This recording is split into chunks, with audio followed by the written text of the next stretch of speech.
Ladies and gentlemen, it is time. Grab a cold one, crank up the volume, and join the show.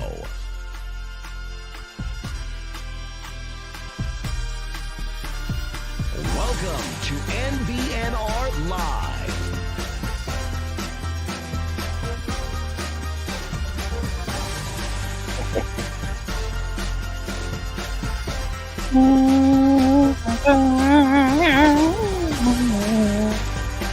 And here we go. It's no block, no rock.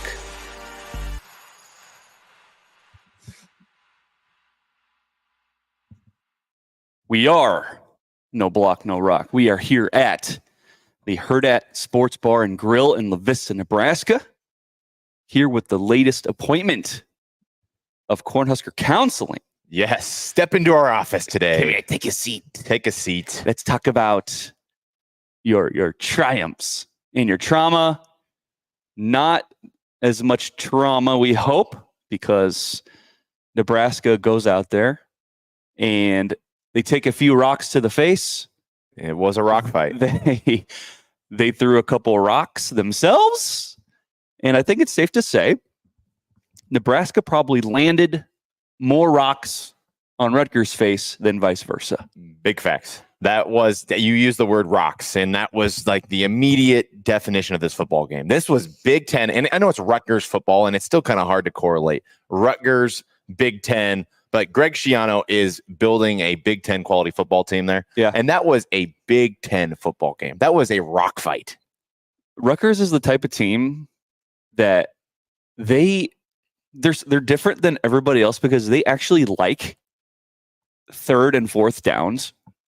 They're just weird like that. They actually like third and fourth downs because then they try to wear you out. That's their thing, right? They just try to bully ball you. Now, that does lead to our first triumph. That first quarter. Who were we worried about the most, do you think? Manangai. Big Manangai. He has over 60 yards in the first quarter. And it's not like he had 10 carries for 60 yards. It seemed like he was getting almost 10 yards per carry. And I'm like, oh boy. It's going to be a long day. It's going to be one of those days, right? It's hot out. They're going to just run. Manangai, he's on pace for, let's see, 6, 12, 18, 24, about 200 yards, we'll say, right? And it's like, oh man, it's just going to be one of those days. Like we saw this coming, but triumph. Dude finishes with less than 80 on the day. That's insane. Just the way it started to the way it finished was wild. And I think just part of it was when Nebraska had that 14-point lead, Rutgers went away from what they do, which is run the football. Mm-hmm. They got scared of running the ball. And I think it helped that Ty and Nash. That was probably the best game.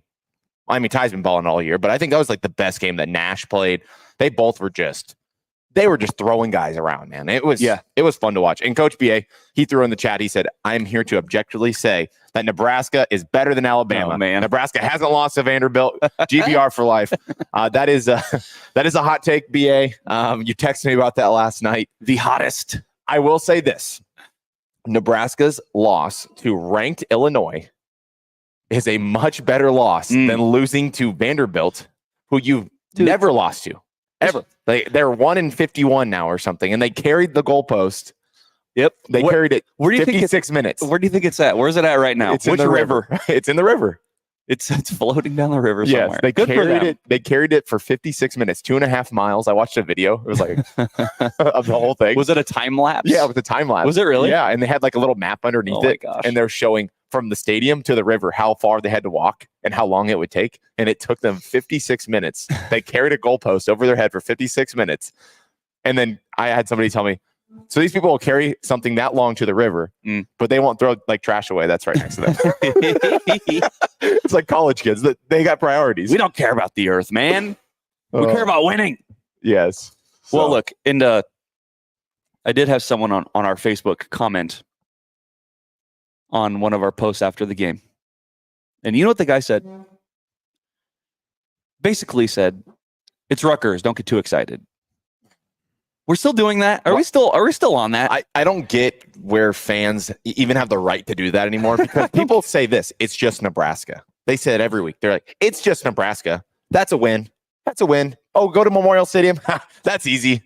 Right. But now we say, oh, it's just Rutgers. And I get that. We've never lost to Rutgers before in our history. We are 6-0 now. But it's one of those things. What are we doing? We're still we don't have the right to do that anymore. This team hasn't made a bowl game since 2016. And so you should enjoy, especially a close win, a win like that. Yes. In the past, I texted you guys. And when I'm sitting in the stands, and I said, here comes overtime. This is it. Here comes overtime. I've seen this story before. Sure. And then I'm sure it's on your triumphs, and we'll get to it. But okay. Brian Buschini, man. Yes, Brian Buschini. Dude Wow. gets absolutely racked. I didn't even watch it. Like, I literally haven't even seen the play. It looked terrible. How bad did he get hit? Like, I didn't know if he was like selling it. He was laying there forever. He looked like a pretzel for a second. He looked like a pretzel. Okay. Twisted so up. you thought it was like legit. He was hurting. Because I know he was like grabbing at his back like the rest of the day. Well, dude, I mean, you've seen that Family Guy meme where Peter Griffin gets knocked out and he has his arm. Dude, it looked like that. I'm not gonna say I thought he was dead for a second, but it looked really bad. And I'm like, who's even the back? I don't even know who the back is. Well, who's gonna kick for him? Camden Cook or whatever. He was warming out. Yeah, he was warming up at halftime. He was sitting there punting, and that was another one. I was gonna snap a picture and put it on the Twitter feed, but I didn't know it was gonna happen. And then you talk about a triumph. Dude, when your team needed you the most, he out punts the coverage. He puts it over his head by not just like 5 yards, like 10 yards, and then it just rolls. Yeah. And that is like the one thing where it's like Nebraska hasn't got breaks. We haven't got things to roll our way. And yesterday, the ball rolled our way. It rolled and it just kept on rolling backwards. And you could honestly say that maybe Brian Buschini is the reason we won that game. We didn't go to overtime because they had to travel a long way. Mm-hmm. On that last drive. Can you think of the last time a Husker game concludes, it ends with a dub, and you're thinking, thank God for the punter? Like, can you think of maybe like Sam Foltz type era? But we were winning football games then too. You know, like that was a good time of Husker football. So I mean, I don't think you ever point to like a punter, but I think Sam Foltz was a game changer in some ways.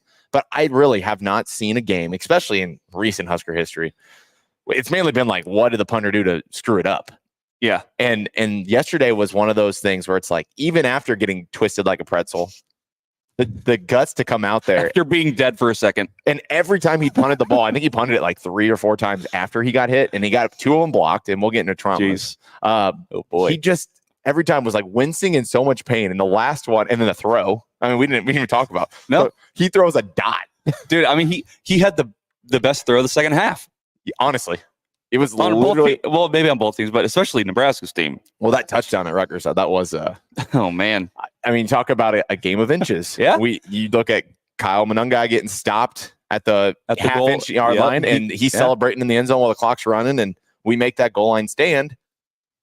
And then you talk about game of inches. You got Buford, who if what is he, 6 foot? If he was 6'1", he probably knocks that ball down. Mm-hmm. But instead, he knocks the ball up into the hands of the receiver. Dude, I mean, the only reason why that Rutgers guy probably caught it is because it was tipped. Right. Because like, if he didn't, I mean, I think that was over his head. Yeah, maybe. Yeah. But more about Buschini, too, is like this game of all games that he has this. Look, I think it's safe to say, like, individually, he is the MVP of the game.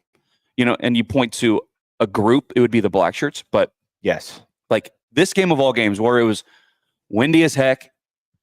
1 second the wind's doing this, next it's doing this, and it's swirling. Yeah. Like of all games to have like the best game of your career, like this was the Brian Buschini game. You know what was kind of weird too? I was just talking about, you know, how Nebraska doesn't get breaks and stuff. The wind shifted at a point of the game where Nebraska would have been going into the wind. The whole game it was going that direction.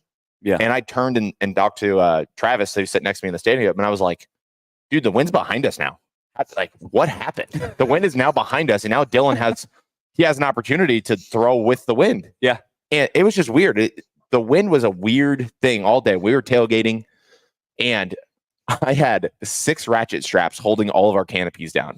We did like one of our bigger tailgates yesterday where we had the Philly cheesesteaks, all that stuff. And nice. The wind, I'm telling you, it twisted. speaking like a pretzel, it twisted the people next to us. Their canopy was twisted up like a pretzel. And ours were holding strong because I had a bunch of ratchet straps in the back of my truck. Like, well, did you see the student section was trying to do their little flag thing? Oh, and that got twisted up like a pretzel too. Yeah. Just a lot of things getting twisted up like pretzels yesterday. Yeah. People and fabrics. And probably Greg Schiano's brain. Like I think the black shirts made his brain twist like a pretzel because they were everywhere. Well, okay, so going back to like being really effective against the run. If you notice, and I know DB talked about this like on the broadcast too, was Nebraska just said, let's just play traditional defense. Let's go 4 down. Yeah. And when the defensive line is arguably the strength of your team, when you have interior D linemen playing like they were, like going 4 down against a team like Rutgers that just wants to do bash your head in, rock fight type of ball, you saw that it was really effective. Very effective. And Riley Van Poppel. Yeah, Riley. I mean, I'm sorry, you can't redshirt him. Like that would have been his last game. So I was going to ask you, was this the 3rd or the 4th? This was the 4th. Okay. So this was the 4th game for Riley Van Poppel. I'm pretty sure. I think it was 4th. It might be 3rd, but I'm pretty sure it's 4th. Yeah. He was playing at such a dominant level. He was getting off single guys because everybody else was getting double teamed around him. I mean, he was getting off. He kind of looked like that Jared Crick effect. I know Ndamukong Suh was in the stadium, but it was kind of like when Ndamukong Suh was getting double teamed back in 2009, Jared Crick was feasting. And that's what Riley Van Poppel looked like. Well, and the thing too is like Crick was able to put up numbers because of that. When it comes to like RVP, Riley Van Poppel, right, and interior defensive linemen in general, I mean, you're not looking for, man, this guy had 5 sacks. That's not what you're looking for. You're looking for, is he filling up space? Is he driving the guy back, or at least being neutral and not being driven back? I think he did an excellent job. I remember seeing at one point, and I think this was before they even went 4 down, was 3 of the linemen at one time on the field. It was Cam Lenhart. Then you had Keona Davis. True freshman. And gosh, I'm blanking on the other one. But you had, and I think he was Riley Van Poppel. You had those 3 guys in.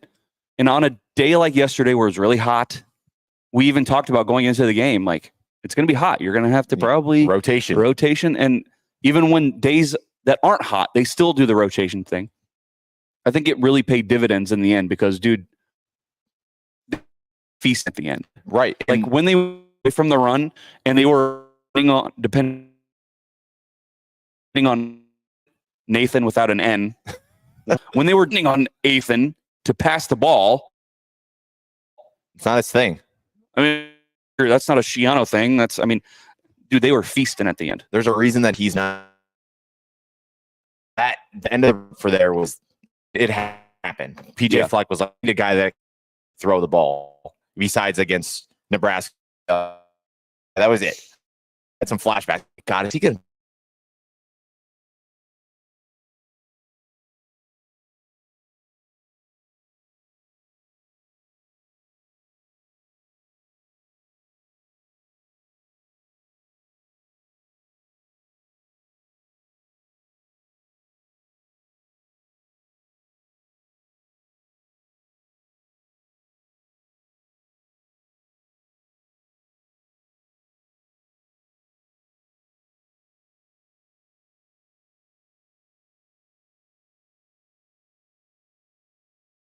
On there.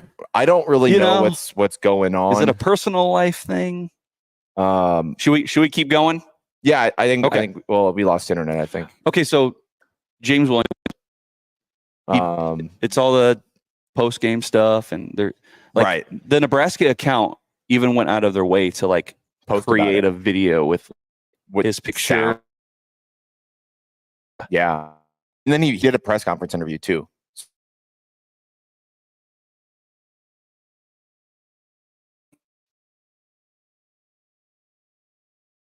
I just don't know what that was all about. Yeah, I mean, I think that's just going to be a personal thing. Yeah. But the fact that he looks at Terrence Knighton as a guy that is a father figure to him. If not, he said he pretty much is his father, is what he said. Yeah. I think it says a lot for a guy that apparently went through a lot of stuff and was able to still. I mean, he played well last year. He played He played extremely well last year, but he had the 4-game red shirt, and he rocks the baby. Yeah, and he's I always love his look. The kind of like goth emo type look is kind of it's kind of fun. But goth emo look. He's got like that long hair, kind of like My Chemical Romance look. But gosh, I mean, he is electric off the edge. And when you've got the inside guys doing their job, it makes it really easy. He talked about one of his sacks was on Jamari Butler. Jamari Butler, he's getting double teamed, and James got a feast like that. Well, that dude was good. Well, we've talked about how when James Williams is on the field, it's not a mystery as to what he's doing. Right. And look, he's got his role. He knows what to do with that role. He is athletically gifted. When it's 3rd and long, you're bringing him. And you saw that he can get to the quarterback. Hats off to you, man. Like, I don't know what's going on in your life. I'm not even going to try to speculate. Like, I know that you were kind of, overlooked in the recruiting process, and you came here as an overlooked guy. Was he Iowa Western? No, he wasn't Iowa Western. I think he was a different community college. Different JUCO. Yeah. But yeah. I mean, that's one thing you can't coach is just like, if you're a pass rusher, you're a pass rusher. And it's kind of fun watching. We talked about, is there, too many weapons? Same on the defensive line. Like, there are so many pass rushers. And I think Terrence Knighton and Tony White, those guys they're like, man, who am I going to throw out there this time? Because when the black shirts are clicking like they were yesterday, yeah, I mean, I'm sure it's fun as a coordinator to be like, all right, I'm going to throw this guy at him now. Oh, I'm going to go throw Cam Leonard at him. Oh, darn, I got to throw Princewell at him now. Okay. Let's keep going with black shirts, right? How many times have you see former players lead the team out on the field, right? It's like the whole 94 team is leading the team out, the whole 95 team. And then the team plays anti that, right? You see Ndamukong Suh lead the team out. And look, this could have been a game where Monangai goes off for 180 yards and 3 touchdowns. Could have. Right? Yeah. But no, Ndamukong Suh is leading the team out. And dang it, we are going to bow up at the goal line. You're going to get, I think it was 5 chances to score. You're going to get 0 yards. And Ndamukong Suh is, he's probably shedding a silent tear on the sideline. Or he's going... No, he was pumped on the sideline. You could see him. He was enjoying himself. He did him proud. And I think Ndamukong just watching him too, as a guy with 2 daughters and stuff, after he goes out and does his thing and everybody's suing and stuff like that, first thing he does, straight to family. I think it's good to have him back in the building. I know that I don't remember which regime it was. I don't know if it was the Riley regime or whatever, but I know he had some bad blood for a little bit. And so it's good just to get a guy like that who was so program changing, in my opinion. The guy was the most dominant player in college football. Yeah, he's going to be one of those guys that you look back on and he's obviously a legend. Yes. I mean, that's just unequivocally. And those are the type of guys you have to bring back. Yeah. You have to bring them back. And I'm glad they did. I'm glad he was back doing his thing. And I'm glad you got that back on your computer screen. Right. Well, it definitely helps. We've been live. I know. Yeah, I think the Wi-Fi here is we're working through it. But yeah, I'm able at least to read the comments now, so that helps. Okay. But so Nebraska remains the only team in FBS to not allow a rushing touchdown. That's a fun fact. Really? Yeah. Wow. Yeah, even that Monangai's second effort where he's celebrating in the end zone. That was hilarious. Not this time. It was hilarious because the whole team is celebrating. Yeah. And he's like, no, I got in. I'm like, dude, you were short. I see the ref. He's running to the 1 yard line. I'm like, you guys going to line up or are you guys conceding this play? What are you guys doing? Well, shout out to the refs for actually spotting that ball properly. Hey man, the refs were okay. I wouldn't say they were okay. They were fine. Listen, there were some moments. So I'm like, that defensive holding. Come on now. On Buford, I think it was on Buford. No, was it Buford or was that Singleton? Where he's running directly. The receiver runs right at him and just starts blocking him. And they call defensive holding. That was in the end zone. Yeah, I'm like, you're right. What are we doing? How is that defensive holding? I know. He went to go block. Hey, that was on the goal line stand. Yeah, and They didn't you let know that what? get in the way. Yeah, they were like, hey, you can have 6 downs. We'll still stop you. It's fine. Yeah, they So- bowed up, man. Yeah. And I want to stick with the black shirts, but it's like I feel like we've kind of covered everything. DBs were good. Buford got his pick. Sierra is still doing his thing. Dude, Like, he's going to be hard to. I think, honestly, Samuel probably could play, and he probably won't until he's 100%. Right. Because he's playing that well. And there was a point in the game, and this could be a trauma, but not really. It's kind of a trauma. Okay. Where It's like Buford at the first half of football, Marquise Buford probably played the best game he did as a Husker. And then there was that stretch. It was like 3 or 4 plays in a row. Right. Where he got cooked on the freaking 70-yard pass or whatever that was. And then the next play, they go after him again, and we got lucky.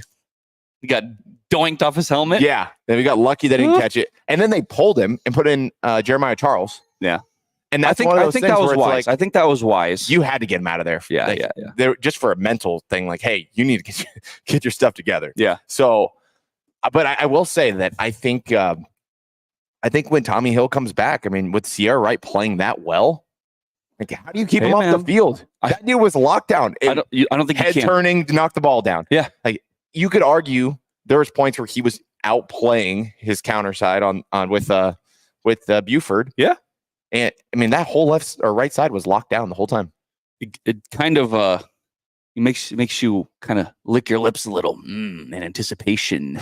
We got like, what if we get Sierra Wright on one side and we get Tommy Hill on the other? It's like, it's pretty good. And then you could still have Buford flexing between the slot and, going out and playing safety, because that's what he did last year. He was our starting safety. So, yeah. I mean, but he has played very well this year as a corner. So, I don't know. It's a good problem to have when you've got a bunch of guys that are ball hawks that can make plays and actually cover, because that's the hardest job in football, is playing DB. And they're all doing it at a high level. So, agreed. Husker David said, can anyone explain what targeting is in the year 2024? I mean, the fact that you're asking that question to begin with, you're answering your own question there. Right. So Isaiah Nair goes across the middle. He gets laid out. Okay. Right. I don't think it was targeting. Listen, I don't think it was either. Right. How many times have we sat in these chairs or in our studio saying football is being what's nerfed? Nerf. Football is being nerfed. That's a good word. Yeah. And so make football violent again, right? I'm all for that. Mike is a sick person. He wants the game as violent as possible. I'm just sorry. I'm like, he's a big CTE guy. I'm not a CTE guy. I'm just telling you, there's no such thing as defenseless player on a football field. When you're strapped up with all the pads and the game's going, you're not defenseless. It'd be different if you were out there and you had no pads on. Then you'd be defenseless. But you've got everything on. I'm all for player safety, but there's like a point where it's like some of these targeting calls. Targeting is the worst penalty in all of sports, because you're ejecting guys from the game. Yeah. Right. And so I will say on the Isaiah Nair thing, at least throw the flag just to review it. They didn't even do that, right? I know. Right? Then the following one, they did throw the flag on one that was not even close. And then the Ramir one, in my opinion, also was not targeting, and they did not call targeting. Right. He got blocked into him. Now, I know that he dropped his head, but he got pushed into him by Jamal Banks. So it's like, I'm okay with the no call. Right.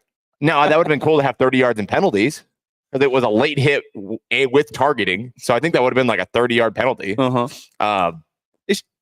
Listen, we're sitting here. We don't know. You got Big Ten refs, not just Big Ten refs, but refs all across the country that are being trained on this daily. They don't know. Nobody knows. You got people in New York City probably sitting behind computer screens, and they got their headsets on and they're looking at the replay and at ultra slow motion. They don't know. Nobody knows. Nobody knows what the definition of, and that's why I like the NFL model, where it's a personal foul and necessary roughness. And you could do like the yellow card, red card type thing too, where it's like, okay, if it's like egregious, then maybe, you get some sort of ejection or something. But like some of these bang bang plays, man, like how do you kick a guy out of a football game for just making a play and doing his job? Like, especially when your target point lowers because they're catching the ball and going down. Like, what are you supposed to do? That's why defensive back, I mean, shoot, you can even say linebacker in those situations. It's like the hardest job. It's the hardest job in sports. Yeah, because then like there's going to be points where you're not playing as aggressive as you should be. and you hold up or something, and either you allow a big play or you get injured yourself because you're not going all out. Like, how many times have you heard a lot of players get injured because they're not going full speed? Right. And it's just like, you're not going to get rid of the rule. Right. That's not going to happen as much as we would like that.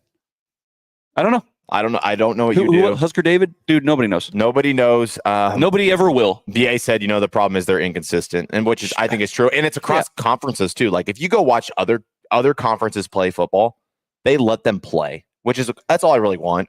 Like, if it's egregious and it's like obvious you're trying to hurt somebody. Right. Yeah. Like that. Okay.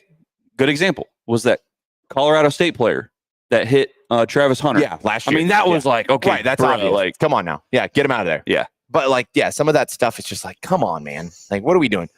If you want to get to like my one thing against the refs, one play in the game, and this is not really a trauma. I was going to say, do you want to save it for a trauma? No, it's just like, okay. Last week, Dylan had a lot of defensive pass interference calls, right? Right. I feel like that was something that was told to the refs this week. That was, hey, this guy throws and is like fishing for PI calls. Sure. In the end zone, early in that game, he throws the ball. The DB does not get his head back at all. Completely is tackling him. I'm trying to remember that play in my mind. I think I haven't rewatched the game. I want to say it was either Nair or Banks. Okay. And the DB does not turn his head back. And there was also, I think, like 2 plays prior to that, holding their arm kind of thing. And it's just like, okay, I feel like the Big Ten got a note from one of the, from the coaches that are like, hey, they're fishing for flags. Well, now that can't happen. That cannot happen because I'm sorry, you'll watch football today on the Sunday slate. You're going to see it. And you're going to see it all day. And in the NFL, that's a spot foul. In college football, it's 15 yards. Yeah. So to me, I feel like the refs had a bug in their ear to say, hey, this number 15 is going to throw the ball and he's going to fish for flags. He's going to underthrow it on purpose. And they kept the flag in their pocket. Dude, and so driving back from Purdue, 8.5 hours is a long time. So I'm thinking about the game. I'm thinking about all the things that happened. And your thought that you just voiced ran through my mind multiple times. I'm like, Nebraska's offense was moving the ball against Purdue, but a lot of those yards that they got were because of those kind of bailout calls. And in my opinion, it's kind of a bailout, but by the book. And like I said, if you watch the Sunday slate today, it's going to happen. It'll happen all day. And every fan, and especially the ones that don't like the Chiefs or Mahomes, you watch Patrick Mahomes play, that's his bread and butter, is to underthrow the deep ball and to draw the flag. And they don't count as passing yards, but they might as well should, because you're essentially assuming that guy's going to catch the ball, which who knows if that's going to happen, right? It's just, I think we've got to a point where Dylan took advantage of it, and now we have to watch that going forward. Right. Is that since we used all of those cards against Purdue. And you got the win. I'm hoping that is not the case moving forward. I know. But I did see that in the game, and I was like, they are getting a little handsy with our receivers, and I feel like it's probably going to be allowed because maybe they got a note from the Big Ten that was like, hey, you're right. You can't let them do that anymore. I think that Nebraska's penalty yardage, all that is all from PI. Yeah. That ran through my mind. I go, Big Ten refs and coaches are going to adjust to what Dylan Raiola is doing. Yep. And you're probably not going to get, you're probably not going to get 6 in a game or 5 in a game like you did in that game. That's never happening again. But I'm just saying, they're not going to, I don't think they're going to call it anymore. I think you're right. I think you're absolutely right. That was one of my worries going into not just this game, but like going forward, especially as a true freshman quarterback. I'm not going to say you're going to need as many breaks as possible, but you're going to need some things to fall your way. And I think this might be one thing that probably isn't going to go your way again. Right. So it went well for 5 games, and I don't think it will moving forward. Yeah, I think you're right. Yep. Okay, now, offensively, not a whole lot of triumphs, but Dante did his thing. Well, so here's where I'm going with this, okay? For a lot of that second quarter, Nebraska was out Shianoing Rutgers or out Rutgering Shiano. I don't know which way you want to do that, okay? But it seemed like you put Mazuka in, you got Leventritt in, and Dowdell. Like, That was working. That was a big boy set, and we went away from it. I mean, I think they tried it later in the game, and it didn't work like once or twice. But like some of the play calling, I know that we've got Sat defenders and people that want Sat's head. Listen, but triumph though is a triumph. That the power set. I don't know what we want to call that. The power set, where you just bring in extra O lineman, you bring in an actual fullback, which Husker fans love. Yeah. And you just say, I'm running it, try and stop it. That offline, you got Liebman Tripp picking up the linebacker and all that. They ran it like just in my mind, because again, I have not rewatched the game. I haven't rewatched it. But like 6 times in a row. You know what they're setting up though, right? Well, play action. Well, Mizuka's going to catch a touchdown. Oh, Jesus. I'm telling you, just mark it down. Hey, put this, mark this video. I'm telling you right now. You want to talk about redemption? Mizuka's going to catch a touchdown. They're going to run that same thing on like the 1 or 2 yard line, and Mizuka's going to go out for a pass, and we're going to do a little Illinois type thing, and Mizuka's going to catch a touchdown. I want nothing more. I like just Cinderella story, right? He flies out to San Francisco, misses a whole game, and then he scores a touchdown. I want nothing more. I'm telling you, they're going to set it up. What did they do last week? Jet sweep with Corey Barney. Then they set up that big play, the screen off of the jet sweep. That was sweet. Yeah. Like, look, man, he's creative, man. He is a creative play caller. That's true. That's a triumph. Is the creativity that Satterfield has with the personnel that he has is pretty fun to watch. So I know we're doing this early because this is not the official NBNR episode, but like in my mind, besides Buschini getting the chef's kiss, I'm like, oh my God, I was going to say Scott Satterfield. Marcus Satterfield's second quarter, like, that's the Caniglia Zamano chef's kiss of the Cornhusker Counseling. I like the play call.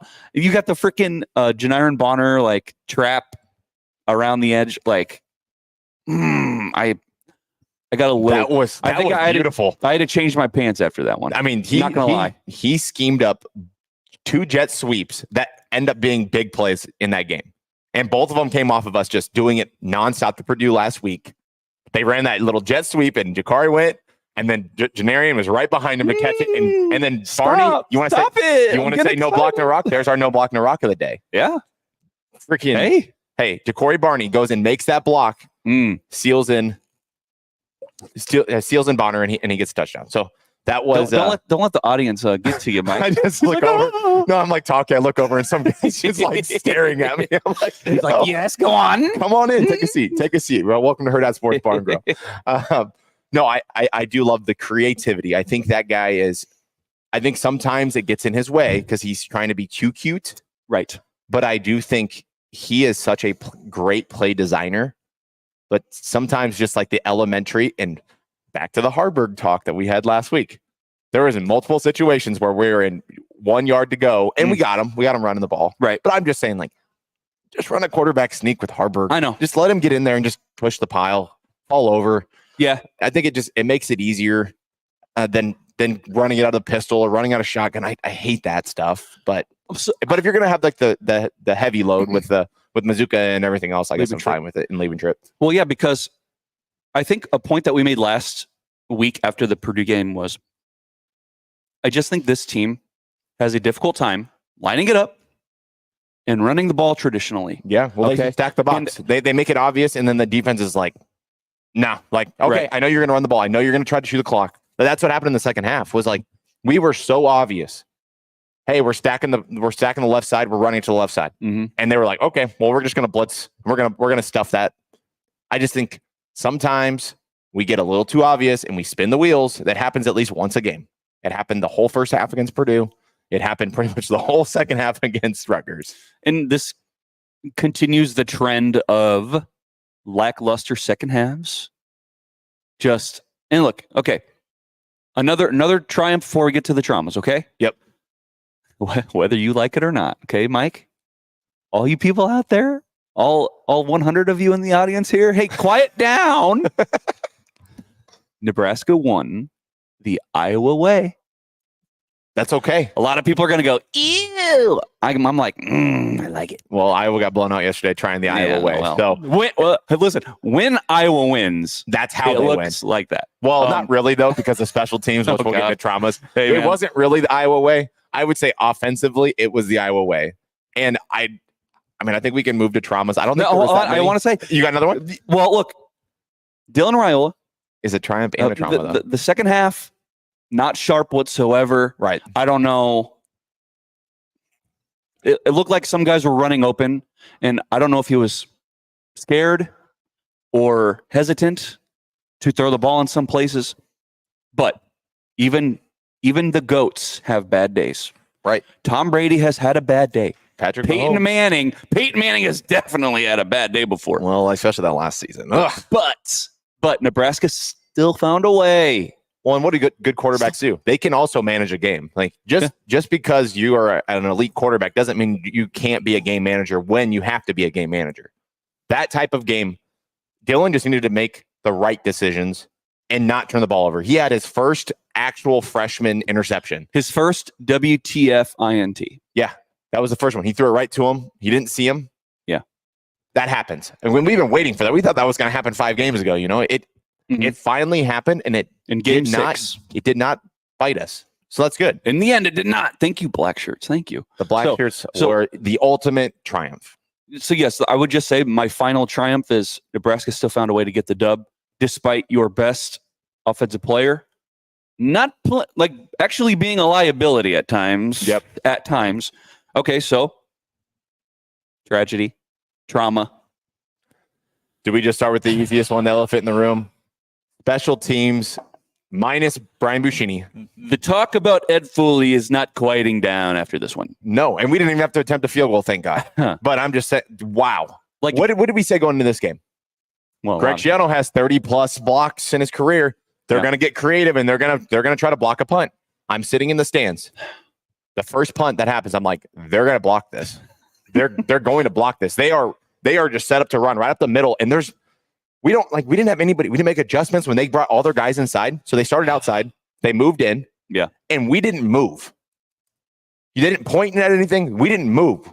It was as if Rutgers wasn't doing anything. Like we were just kind of. We just watched. We're like, all right, yeah, we'll be fine. Yeah. Nothing. Unblocked, up the middle, block punt. I said, here we go. Thank God the black shirts were there to bail out the special teams on multiple occasions. Yes, on Brian Buschini's best day as a Husker, probably the best day he'll ever have. 69-yard punt. And the pass and all that stuff, right?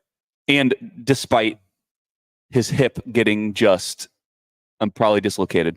Who knows? Despite his best day, it was still just like, bruh. Special teams. Is it coaching? Is it personnel? Is it circumstantial things that just happen out of the blue that you can't really help? When we go like personnel, injuries, for punt coverage though, I can't blame personnel. I'm sorry. We have all starters on that team. Everybody on the punt coverage team, they're all starters on offense and defense. It's not a personnel issue. That is 100% coaching. It is 100% coaching. What happened to just being tight like they do in the NFL? Just be tight. You don't need all this up man crap. Just be tight. Block the guy in front of you and kick the ball. Like what are we doing? Is it more for kick coverage? I'm not sure. This is probably more of an X's and O's thing. That's just way over my head, apparently. I don't know. I watch a lot of football on Sundays, and I don't see this issue very often. Mm-hmm. I just don't understand why this, in my opinion, an elementary thing, just blocking the guy in front of you and punting the ball, why it has to be so difficult. Because if the field goal team doesn't rear its head, now the punt team is. Well, yeah, it's just wild. If it's not one thing, it's the other. And then Ramir, I'm sorry, why are you not coached that? Okay, if you have your hands team on the field, nobody's blocking. Why are you taking that ball when it could have just gone into the end zone? Right. You take the ball and then give yourself up at the 10-yard line. That's coaching. That's coaching. I'm sorry. Ramir is a dynamic returner. We saw it last year. That's not a personnel issue. That's coaching.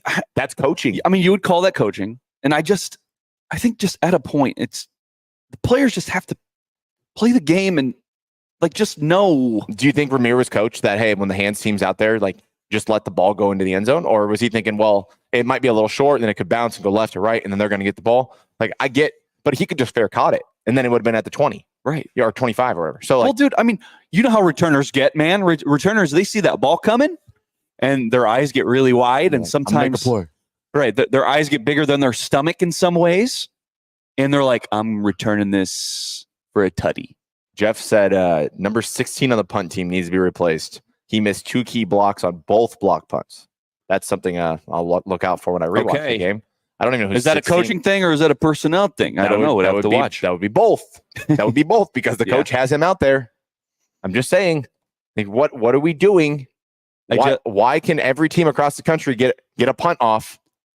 I'm not saying they don't happen, but just that second block punt. I don't understand. Like, we had Cade Muller. He sent out a tweet yesterday, and he's a guy that we're mentioning because, during the Purdue game, I think did he comment on one of our things or something like that? Yeah, so I posted the picture of Ed Foley coaching up the snappers because at halftime, the rest of the team's in the locker room, and Ed Foley is out while we're at Purdue. He's out on the field coaching the long snappers, both of them. Yeah, to snap the ball for kicks. And I put that out there. It kind of went wild because nobody else was there. Like, the only people that could see that happening were in the stands. So I took the picture, put it out there, and Cade Molnar responded and was like, was it Mueller? Cade Mueller? Whatever his name Mueller. is. Yeah. We'll say Mueller. Cade Mueller responds, and he's just like, hey, I actually don't like this as a snapper. I didn't like this because then you're changing the way that you have been coached. You're trying to change it mid-game, and that's not going to work. And I don't know what he commented yesterday. So I pulled it up. Okay, this was after the second block when old boy returned it to Nebraska's 5-yard line or whatever. 2. I think it was the 2. Yeah, maybe. Yeah. And then they stopped him. Yeah. So this is what Cade Mueller, former long snapper at Nebraska. This isn't us. Yes. Okay, this is what he said. He said that was not on the snapper or punter. Foley needs to figure the scheme out because it's inexcusable. With a good op time or operating time, you should never have 1 blocked, let alone 2 in a game. And that's the second block, right? Right. You already had the first one. This one, you're backed up even more. You would, just as a fan, okay, who's never coached at a high level like that, right? You would just think you'd be on your guard a little bit, right? Right. Like, you see Rutgers, this is what they do. This is what Schiano does. Yep. You're backed up. Brian Buschini's hip is sticking out of his body. He's walking around like he's an 80-year-old man. Like, you would just think you'd be a little more on your toes and a little more show some sense of urgency. Right. And then it happens twice. It happens 2 times. After you see your punter get absolutely smashed. Dude, he got. Did you see it? I didn't see it. No, I was watching the block happen. I didn't even see the punter. I thought I saw a player die. Dude, I thought I saw a death. I didn't see it. I'm just speaking to it because the way you described it, especially the Peter Griffin thing. I'm like, okay, so he got leveled. He wasn't moving at all on the ground. He was, and everybody's booing. We're laughing now. Hold on. Were they booing or booming? No, or suing. No, there was a lot of that yesterday, but yeah, that was like they're booing like it should be roughing. I'm like, they blocked it. I know, dude. Some of the fans that hit him. Some of the fans, you want to hear a trauma? Some of the fans that sit next to me in the north end zone, they're not the brightest. They are not the brightest crayon in the box. We love you. They're like a gray on the scale of crayons. They are not bright. They are not bright. The guy that's targeting this, that. I'm like, dude, no, that didn't. It was blocked. I literally I turn around and talk to this guy every time. I'm like, get your bias cap off. Yeah. This is you watch football, right? Or is this all you watch? Because sometimes you're like, gosh, it's mad at me. That's the type of stuff I'm like, I can't sit and watch football with just so many uneducated people. And look, I think, oh gosh, is are Husker fans a trauma then? I don't think they're a trauma. No, Husker fans do their job, but gosh, if you're in the stands. Look, I'm sure we've had moments where maybe we say something stupid too. I do all the time. Yeah, all the time. We are sitting like here right now saying stupid things. I feel like I'm educated enough. The amount of football that I watch now pretty much every day until Thanksgiving, there's football on or Christmas. So I watch a lot of football and I see a lot of good football and I see a lot of bad football sometimes that from the Scarlet and Cream. So yeah, I feel like I can speak to this. We're also certified Cornhusker counselors. So, that's why we're here. Wait, where's our certificate? I thought it was hanging right here. Maybe they took it down. Why did they take it down? Gosh, I hate when they do that. God. So we've got 15 minutes. We do. And I don't think there was a lot of traumas in this game. I mean, I think you talked about Dylan. I think Dylan is a borderline trauma, just the way that he played the second half. But I think he was also the ultimate game manager, so that's also a triumph. I think this was the first game where Dylan just didn't look comfortable. I don't know if he got banged up after he got hit a couple times. I mean, Rutgers was getting some pressure on him, especially in the second half, and some guys were open. I think it goes back to, I know Matt Rule talked to, in the offseason about Dylan had to work on his footwork. And I think sometimes when he's under pressure, and he has all the arm talent in the world, but I think sometimes when he's under pressure, he goes back to old habits where he's throwing off his back foot and moving his feet too much, and not actually just stepping up and making a good throw. Yeah, and again, I think we had to preface this after another Husker dub. With, although they won, we're going to have some traumas because, look, first of all, we have to fill an hour. And second of all, these things might pop up later. And maybe it'll prevent you from going to a bowl game, even though you are only one away. One away. Right? And so if I'm fishing for more trauma and we still have 15 minutes and I'm trying to fill time and I'm trying to gab and I'm right? I see some of the things that happened yesterday with Dylan, and you see some guys running open. Okay, the one that sticks out in the mind right away is the Ja'Cory Barney out route, where if Dylan would have just thrown it, it would have been a first down and would have iced the game. Right, but he didn't make the throw. He makes some other throw, and it didn't look great. And so in my mind, am I like, well, the offense isn't playing well. The black shirts are great the whole game, and their back is hurting. And so is Dylan thinking, if I make this throw, what if the other guy picks it off and there's a pick six? In my mind, is he a little bit tentative? Yeah, which we have not seen yet. I mean, that dude puts it in tight windows all the time. He's always layering his throws. Yeah. So that was, it's a borderline trauma. I think we're getting a little picky. He's been our best player. So it's not like we're not just totally throwing it on him. The guy managed the game and we got the win. It's a sixth game ever. Okay? Again, I'm prefacing this with they won. We're happy. It's a sixth game ever. Okay. BA said, if Nebraska misses a bowl game, RIP to BA. I don't want to know where that goes. Is that the BA coaches show is done? Is it BA himself? I don't know. I don't really know.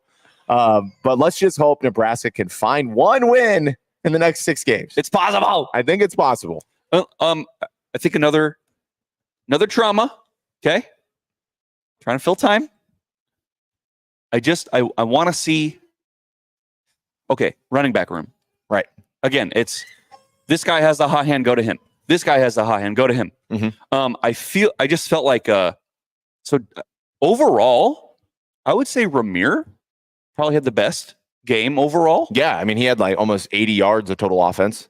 And he's just a dynamic ball. The wide back thing, I see why they were doing the wide back. I mean, although he never ever actually did it. I see the wide back thing, though, because he has such good hands and he's great in open space.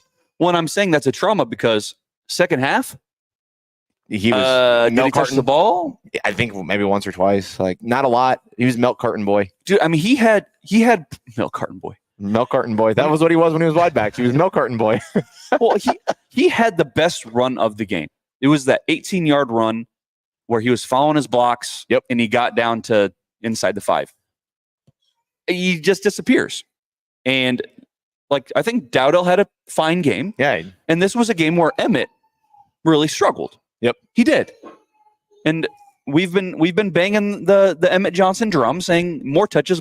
He got more touches. And he didn't have a good game. He was not getting skinny. That was the one thing that we said about Emmett was that guy can find a crease. Yeah. He gets skinny. He hits the hole. Yeah. But yesterday wasn't the case. He missed some holes. He was getting cute. He was dancing. Hit the hole, get the yards that are there. Yeah. There was a little bit of dancing. He had his dancing shoes on yesterday. Mm-hmm. I won't say it's a trauma. I do think that I do think he can still be that closer that they're looking for. I think it is. I do like the plan of the running with Dowdell during the game, being physical with him, and then just wearing down the defense. The problem is the whole second half that defense was not wore down. They shut us down. They did. And I think part of it was just the way that Dylan was playing. I mean, there were some plays there. Like he threw one that would have been a first down to Fedoni that was down at his ankles. Right. Like, and there was just some plays that you're like, Dylan makes those throws. Why is he not? Yeah. You know? Yeah. So this is just a case where, guess what? He's not going to be perfect. he's not superhuman. He's not. And he's still a freshman. He Dude, is I mean, 6 games in. It's freaking 95 plus degrees out. It's windy. Look, and Shiano has been a defensive coordinator in the NFL. He's been a head coach in the Dude, NFL. listen, dude knows his ball. Yep. Okay. And this is Dylan's 6th game ever. And I think you saw some of the growing pains. You're playing a Shiano coach defense. Yep. Dude's done it at the highest level. He's seen a lot of quarterbacks. He's game planned a lot of dudes. He's seen the best. So and then you factor in, guess what? We can't do the whole lob it up and get a PI call. So that's you weren't getting that. That was out of the playbook. So you saw he's not going to be perfect. Despite that, they still got the dub. Gritty, not pretty. That's what Seth Jacob just said. Dude, 100%. I'm watching a football game. Okay? People give me crap because I like the way that if Iowa wins, the way they do it. Football isn't supposed to be pretty anyway. It's not supposed to be just a freaking track race, right? I mean, just constantly boom, boom, boom. I don't need it to be cute. I don't need it to be pretty. I don't need it to look good. I want it to be ugly. I want it to be nasty. It was. And just grimy. There was football. The updated rankings. Nebraska is not in the top 25 in the Coaches Bowl. So you know what? That's okay. Is that a good thing? They don't play well when there's a number in front of their name. So like maybe that's a good thing. Yeah, but man, you got to start playing with the number in front of your name, bro. Yeah, especially in today's used to it. Yeah, especially in today's college football, you have to be ranked in order to make the playoffs and good bowl games and everything else. Do we have lofty goals? I don't know. Yes or no? It sounds like they do. And there's still a lot of winnable games. I mean, I don't want to talk about Indiana, but like going into a bye week and then going to Indiana, that's going to be a real test. Sure. Like Indiana's not Purdue. Purdue is bad. They're bad. They are horrendous. So, and we said that going into the Purdue game. Remember? Yeah, we said they are bad. We don't need to pretend like they're good. Yeah, if Ryan Walters, I wouldn't be shocked if he doesn't make it through the season. He is bad. It's too bad though. No, I don't care. Mike's looking at me like, bruh, what? Well, you know what? I will say I think it's too bad because, like, in Nebraska, we kept Scott Frost for a long time. We kept him way too long. Right? He kept him way too long. I really hope that Purdue would keep him longer so that we get guaranteed wins. Because everybody else was getting guaranteed wins when we had Scott Frost. I would love for them to keep Ryan Walters longer so that we can just be like, when we see Purdue, we can go, dub. Yeah, like, we always talk about we don't have the right to do that. We don't have the right to do that. I get it, but it's one of those things. I'm like, poor Purdue. Oh, their fans are so friendly. 52 to yeah, they are friendly. They're friendly. Come on. All right. Well, we do have Indiana next. Look, and we have a bye week. Listen, so we had a bye week. I think that's more important than Indiana. I think you have to win the bye week. And how do you do that, Mike? How do you win a bye week? Get healthy, stay healthy, watch film. I think that is Brian Buschini. Rest up, bruh. Like, go to the trainer's room. Yep. Pop your hip back in place. Seriously. God, dude, he looked. Mike, shout out Michael Severe. He had a joke today saying, "Dude, every time I saw Brian Buschini walking across the field to the sideline, it looked like me getting up in the morning, just doing this whole back thing." I love Severe. That guy's a character. He'll have to come back on our show again. Okay. He's only been on twice. I think we need a third time. Husker David said, it was not a good day to have a number by your name yesterday. What happened to the top 11 teams? Yikes. And somehow Miami pulled out another one. So I went to bed and I was like, wow, they're chasing 25 or something. Like, oh, here we go. And they end up coming back and getting that. So, yeah. Well, look, okay, here's the thing, right? Let's relate that back to Nebraska. We had the number next to our name for that 1 week. Yep. And they lost to a decent Illinois team. I think we can say that they're decent. Okay. They're not better than Nebraska. They might not be. I don't think. Okay. And so they're better coach. Yes. They're not more talented than Nebraska. Particularly in that game for sure. Yep. They were better coached, right? But we got to get past a point where, like, if a 23 is next to your name, you're not going. Yeah. You're not puckering up. And It's that's what he 23. said. It's That rule 23. even says it himself. He's like, our team got tight. They get tight. Why? It's Why? 23. It's Why? you're in the 20s. Like, Yeah, you're not you're not 10. you know, You're not Tennessee losing at number 4. You're not Alabama losing at number 1. You're not Michigan losing at 10. Yeah. We just got to get past the point where that's just a regular thing, right? You got to take the approach that they say that we just want to go 1-0 each week, right? They say it. Let's act like it because the number means nothing. Yeah. The goal is just to go 1-0 every week. And with the bye week coming up, I think it's a great opportunity just to, like I said, get healthy, stay healthy, and just get ready for Indiana because Indiana, that's a good team. Now, some might say overrated because they haven't played anybody. Right. But guess what? Listen. Rutgers, they're undefeated. We had to take care of business with them. They're going to have to do the same thing with Indiana. And you're going on the road. I don't know about Bloomington. I don't know how hostile that stadium is. I'd love to go, but we are not going. There's going to be a little extra juice because they're going to be probably in the top 20. Right. They're undefeated. They're having their best year in a while. Right. People are Googling their coach finally. Like it's working. Big Sig seems to have that offense particularly rolling. Curtis Rourke looks good. We'll do a deep dive on them eventually. We're gonna deep dive, but yeah, I mean, I think we actually have like 2 weeks to talk about them. So yeah, I mean, we've got like 4 minutes left. What do you think? I mean, we had a couple comments in here we can hit really quick. Okay. We got BA said maybe in that game, but saying Illinois is better coach overall with the staff we have is insane. Right. I don't know if it's insane, but listen, I'm just saying like they played Penn State really hard. They came into our house and they beat Nebraska. So I don't know. Particularly in that game, yes. Bert knows the Big Ten. And maybe this is a news flash for us, everybody watching. Like, Matt Rule isn't like the best coach in the Big Ten or probably the country. No. Right? It is what it is. He's not. I mean, yeah, that's okay. That's okay. He's not saying he's a bad coach. No. But like I think that game in particular, he got out coached, and I think that Brett is a little bit ahead of the game in the Big Ten right now. Maybe we'll find out. Listen, maybe Brett goes. What are they 5-1 now or whatever? So yeah, maybe they don't make a bowl game. I doubt it. They probably will. They probably will. And then we've got Evan that said a win is a win is a win. So, but it's just Rutgers. I don't care. We're just Nebraska. Bama fans. It's just Vandy. You got Nick Saban saying everywhere in the SEC is hard to play except for Vandy. That's what Saban said a few weeks ago. Wow. Bro, can you believe that? Wow. Like karma. Dude, you take these the way that I'm approaching this, and I encourage everybody out there to watch games like I do, is we're watching the NFL right now. Technically, anybody can win. Okay. Yeah. I watched my favorite team's Baltimore Ravens. Like I saw the Oakland Raiders go into Baltimore and they win. And it's like, how did that happen? Well, there's a lot of good football players. Yeah. Everywhere. Some people want it more. Some people want it more. Right? Like, I don't think Vanderbilt is a better team than Alabama. I'm sorry. They're not. They're not. Listen, they'll play them 9 times, or they'll play them 10 times, and Alabama will win 9. Yeah. Well, and Arkansas is not a better team than Tennessee, but I think it's hilarious. It's still, yeah. We've got 2 minutes left. I think this is a good time just to kind of remind the listeners that we do Cornhusker Counseling here at Hurrdat Sports Bar and Grill Sunday after every home game.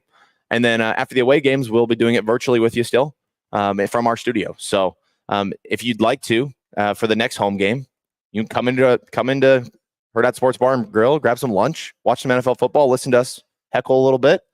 Our next episode, we are planning on going live on Monday night, just like every other freaking episode. Yeah, we're going live tomorrow at 6 o'clock. And you know what? Maybe this is crazy, Mike. Maybe we'll have all 4 members present. That'd be cool. Listen, KB, he's sitting here. He is here. He's present. For all the people in the comments saying, where's Kyle? I need Kyle. I need my Kyle fix. Kyle is here because your best ability is availability, and he's still here. King. So I don't know where I don't know. Connor, we never heard from him. Listen, MIA. Did you get a response from him? No, nothing. So Connor, are you watching right now? No, I doubt it. So because if you are, we need to have some speaks, bro. There's 369 people in here. If you guys are watching us through the Hurrdat channel, make sure you guys go follow us at NBNR Podcast on Twitter, Facebook, and YouTube. make sure you subscribe to our YouTube. We're trying to grow that out. Yeah. We go live every Monday at 6:00. Otherwise, I don't think I really have anything else. Our next episode for Cornhusker Counseling will not be after this Indiana game.